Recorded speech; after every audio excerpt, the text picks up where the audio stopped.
Hello you guys and welcome back to my channel. But honestly, it gave the best fall vibes. Billions, millions of dollars from someone that she has never met. But she has someone in her mind that is talking to her. Very bubbly person, and the villain is complete opposite. So for today's video, I want to talk about some fall book recs, some books that I think are perfect for the fall season, the cozy season. I have some romances, I have some mysteries, I have some YAs. There's a little bit of everything for everyone, so I promise that you will find a book in there that you can love for this season. And then I also want to talk about the 5 books that are on my fall TBR. So of course I have my monthly TBR, I have my seasonal TBRs as well. And this one I don't really pick with my TBR jar like I do for my monthly ones. This one I just kind of pick off the vibes that I'm getting from the books. Like, they seem like they would give me the perfect fall cozy vibe, and so I picked those up. So they are definitely on my radar for the fall season. And so without further ado, grab a snack, grab a drink, sit down, put me in the background, whatever you want to do, and let's talk about some fall books. So I have a pretty substantial stack of books here. Oh shoot. That all of them I read and they gave me the perfect fall vibe, and so I want to recommend these to you because I think you all could really enjoy them. So let's talk about these. First, we have The Dead Romantics by Ashley Poston. I love Ashley Poston. Like, she has some really fun romances. I loved The 7-Year Slip by her. That's one of my like 6-star romances. And so I picked this up this year. I read it in like April, but honestly, it gave the best fall vibes. Like, you don't really expect it really from a romance. So we're following Florence, and Florence is a ghostwriter for one of the most prolific authors in the industry. And after a terrible breakup, she doesn't believe in love. So she's a ghostwriter for a romance author, and she doesn't believe in love. So she literally cannot write a story for her life. Like, she cannot think of a story to write, and she has this due date. But her new editor is like, I need this book right now. Like, genuinely, you need to hurry up. But she can't do it. And then her editor dies. Hello. But then she has to go back to her family's house because she had moved out to the city a long time ago. And so she goes back to her family's house for some personal reasons that you'll find out. And she's able to talk to ghosts. So something with Ashley Poston's writing and books is that she always has some sort of magical realism to it. And in this one, our main character Florence can talk to ghosts. So she has a romance with a ghost. And it's fascinating. It's the perfect like romance fall novel because it's perfect, it's giddy, it's really fun, but it's with a ghost. So you're kind of curious, like, how is this happening? It's not really explained how, but it's just for the vibes. And it's so much fun. So I highly recommend this. This was just so cute. Then we have The Naturals by Jennifer Lynn Barnes. This one we are following a group of kids that are really talented at solving crime cases, all because they have a unique talent. So we have people that are really good at like reading people. We have people that know how to like know when someone is lying. We have the son of a serial killer, so he knows how the mind of a serial killer works. All of these people that have really interesting skills. And so in this book, we are following Cassie. One day, the FBI comes to Cassie and they're like, I need you, we need you. We have this group of teens that are really good at solving these cases, and we know that you're really good at reading people, so we want you on our team. So this is basically Criminal Minds YA version, and it's fascinating. It's so fast-paced, and there are 3 other books after this one.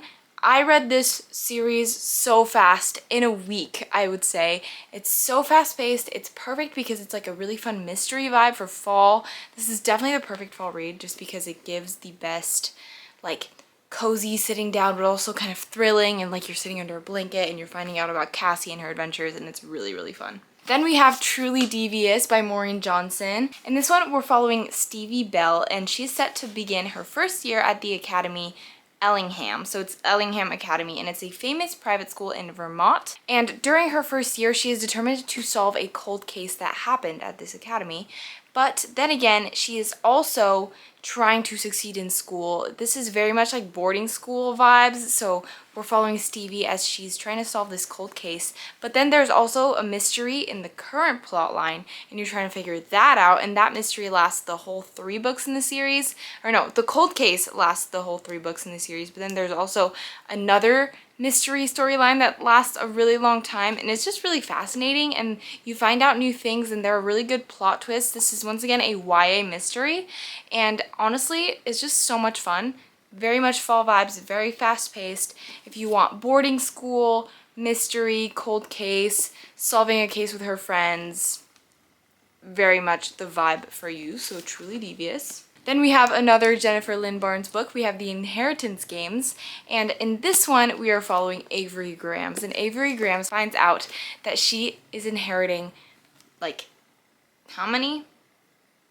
Billions, millions of dollars from someone that she has never met. So basically there's the Hawthorne family, and the Hawthorne family is really, really rich. And in this family there are these 4 boys that all are set to inherit something, but the main heir apparent is Grayson, and so their grandfather dies and they expect to get the money, right? But no, it's actually Avery that gets the money, and so she is sent to their mansion, and she is trying to figure out how to handle all of this money. She has never met this man before. She doesn't understand why she got the money, but it's crazy because it's changing her life in so many ways because she's living in her car right now. So this is once again a really, really fun, like, think mystery, but also think, like, not trials, but riddles. It's a lot of riddles and puzzles and just a big old mystery, and the house is full of mysteries. If you really like riddles, I really recommend this one. This one is a really fun read. Also, there is a crazy love triangle here that has broken friendships and created so many tensions on BookTube and BookTok, but definitely a really fun read for fall if you like riddles, if you like inheritance, and if you like rich people drama. This is the series for you. There are 3 books in this series. Then we have the Shepherd King duology. The first one is One Dark Window. The second one is Two Twisted Crowns. I read this one this year as well. This one is more gothic than mystery. It's definitely giving eerie, very interesting magic system. This one is a fantasy for sure. There's magic in here, and we are following Elspeth, and she has a, I don't know what to call it. It's not really a spirit, but she has someone in her mind that is talking to her, and she calls it the Nightmare. Essentially, he's like stuck in her because she touched a card when she was little, and the whole magic system in this book is so interesting because it's with cards. So cards hold different powers, and if you hold the card, if you tap it twice, you get that power, but if you use it too long, you get repercussions. And for her, she touched a card when she was little, and the essence of that card came into her, which never happens. There's also a whole thing with the plague and people that are infected because of a disease that there was before the cards. And so this was all really, really, really fascinating. Everything about this book was so good. It's definitely giving eerie, gothic, really, really interesting magic system, and a really, really good romance. The romance in this is very, very fun. It's definitely a subplot, like the fantasy is definitely the main plot in this book, but very fun. And then we have Dance of Thieves. This is, I think, one of the books that got me into reading. I had, imagine, no books on these shelves, and I bought this book and I read it in like maybe a week, and I fell in love with this world. This one is such a good fall read because it's fantasy, it's enemies to lovers. This, I think, is like the definition of enemies to lovers. Like, if you want an enemies to lovers book, grab this. Like, I think this is the blueprint for it. Essentially, it's perfect. So I don't really know how to describe this one, so I'm gonna read you guys the blurb on the back. A formidable outlaw family that claims to be the first among nations. A son destined to lead, thrust suddenly into power. 3 fierce young women of the Raton, the Queen's premier guard. A legendary street thief leading a mission, determined to prove herself. A dark secret that is a threat to the entire continent. When outlaw leader meets reformed thief, a cat and mouse game of false moves ensues. bringing them intimately together in a battle that may cost them their lives and their hearts. So, enemies to lovers, a thief. She's so cool. Like, genuinely, our main character is so cool. Ugh, I love her so much. Yeah, our main character's name is Kazi, and our male main character's name is Jace, and I love them. So think enemies to lovers, fantasy, forest, cat and mouse game. I feel like I've talked about this book a lot, but we have Six of Crows by Leigh Bardugo. This one is just the definition of a fall read. In this one, we are following a team of 6 people, and they are all scaled at different things. Kind of like the Naturals, but it's a fantasy world, obviously. And basically, we are following a convict, a sharpshooter, a runaway, a spy, a heartrender, and a thief. And there is magic in this book that is really interesting.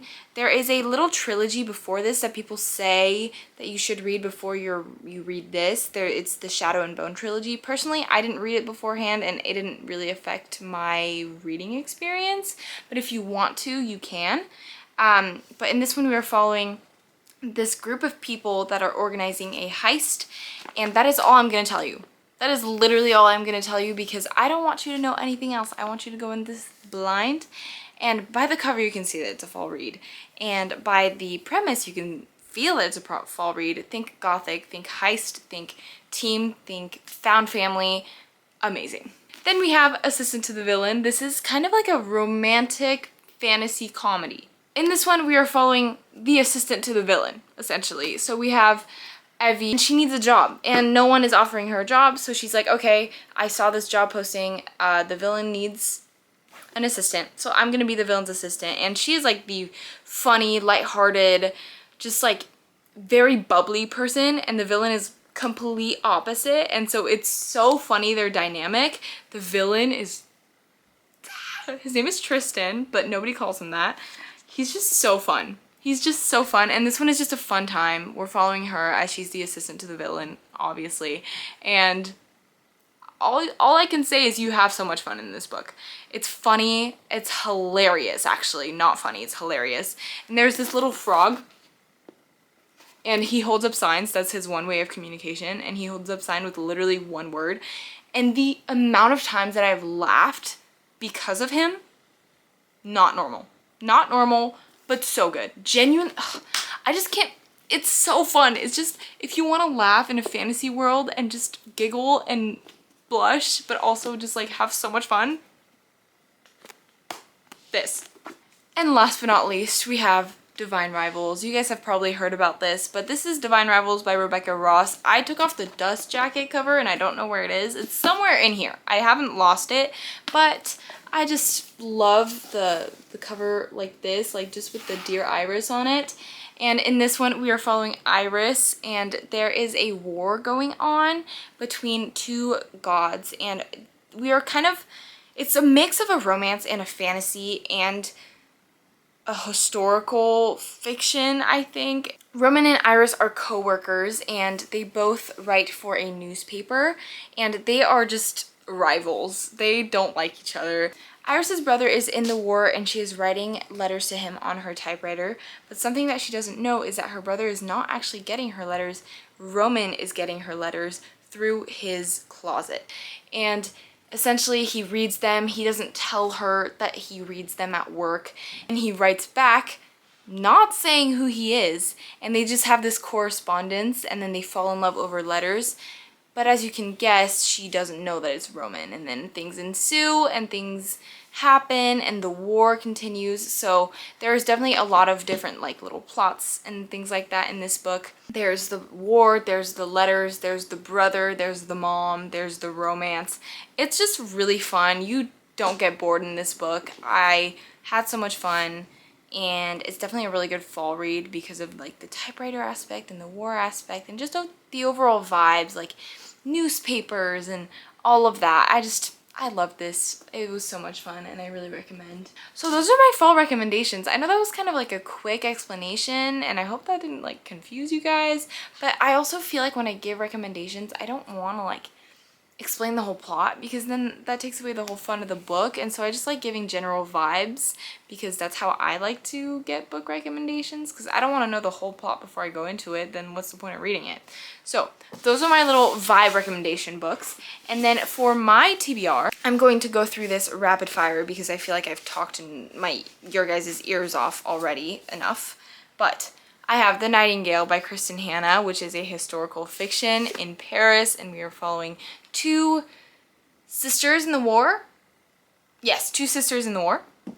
Then I have Clockwork Angel, which is the first book in the Infernal Devices series by Cassandra Clare. I finished the first 3 books in the Mortal Instruments series, and so people say to read the first 3 books in that and then start the Infernal Devices and then continue by reading the last 3 books in the Mortal Instruments. So I'm reading this one. I have no idea what it's about and I'm going in blind. And then I have Gleanings, which is the last book in the Arc of a Scythe. Technically it's like an added novella, but I love the Arc of a Scythe series, and so of course I want to read this. This is, I think, a bunch of short stories about different people in Scythe, so I'm really excited about this one.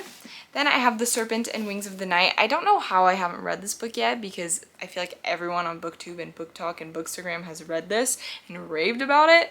But I'm reading this next. I think it's a vampire romance. Yes, vampire romance. Okay. I also read the word princess on there, so I love me some royalty. And then last but not least, I have Phantasma by Kaylee Smith. This one I think is like an adult version of Caraval, I've heard. So it's like games, and Ophelia is trying to save her sister by going into the games. Something along those lines. As you guys know, I like to go into books blind, and so I don't want to know too much before going into these. But that is my fall TBR, what's on my radar, what I'm trying to put on my monthly TBRs if I can. And yeah, that was a pretty rapid fire TBR, you guys. But I certainly hope you guys enjoyed this video. I hope you guys got some good recommendations, and I hope you guys have the best fall season ever, that you get to read all of these fun books in your cozy blankets and snacks and all of the fun things. And I'm so excited for what's coming. Hopefully I'll be able to film some fun cozy fall vlogs. And yeah, thanks for watching. If you guys want to find me anywhere else on the internet, all of my links are down below. So like Goodreads, Pinterest, Instagram, everything like that is down below if you want to find me anywhere else. And I think that's it. If you guys have any requests for videos, please comment down below. I would love to make them. And what else? I think that's it. Thanks for watching. Bye.